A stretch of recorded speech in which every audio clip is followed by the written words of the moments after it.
Could your diet help lower your risk for breast cancer? One registered dietitian says incorporating a more Mediterranean flair to your meals can do just that. And here with more is Mary Flynn, the co-author of the Pink Ribbon Diet. Mary, thanks so much for being here today. Thank you for having me. Traditionally, we've been told a low-fat diet is the way to go, but you actually recommend a more Mediterranean diet. I do. There's no evidence that low-fat diets help, which is interesting, even though they're constantly recommended.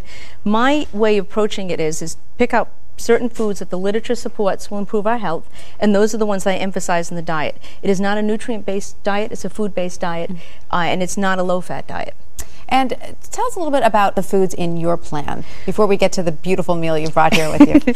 Well, the main food that I emphasize is extra virgin olive oil. Olive oil in the countries, the people that use it, they don't get breast cancer. And the more they use, the less breast cancer you see. Olive oil has health components within it.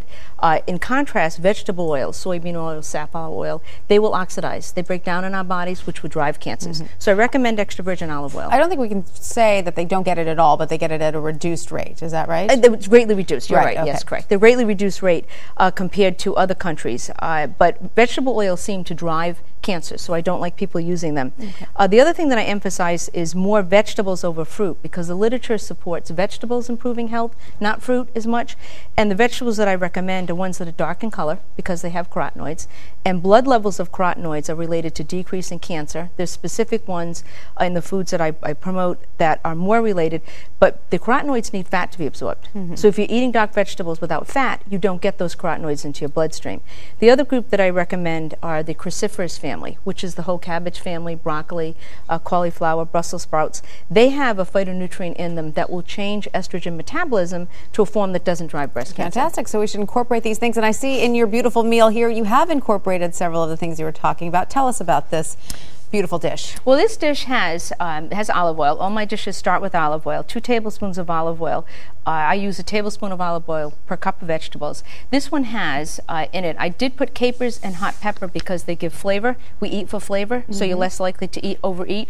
The spinach has the particular type of carotenoid that's related to decreasing breast cancer, alpha-carotene. The darker color means that there's more carotenoid in it, and that's why I use more frozen. This dish has frozen spinach in. I like more frozen produce. This is the equivalent fresh, so it's really not a lot of spinach. If you don't like spinach and it tastes better in olive oil, then I use canned tomatoes in this recipe because canned tomatoes have the form of lycopene that we absorb.